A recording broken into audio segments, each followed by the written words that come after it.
into the Yuletide season, what is it that you would say to business operators in particular for the central region that you oversee? Well, to all business persons, we are reminding everyone that this is the Yuletide season. So whether it is a business person or whether it is an individual going about their own personal shopping, engaging with ATM machines, or doing large withdrawal of cash, we want for you to be extremely alert. This situation, though, highlights the fact that we, as we have promised, that we will be out here in our numbers in all shapes and form to offer that needed protection to the public.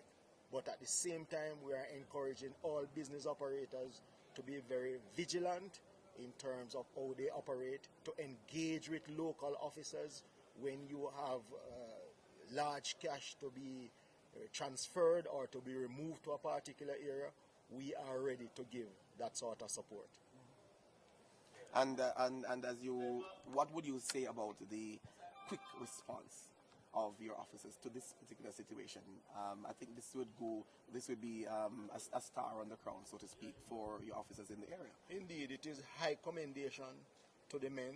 They are naturally putting in play the training that they have received and continue to receive from our various tactical departments. And so we just want people to understand that when we speak about the JCF and our commitment to law, order and security, we mean what we say, and we are going to ensure that we give of our utmost best to protect the public.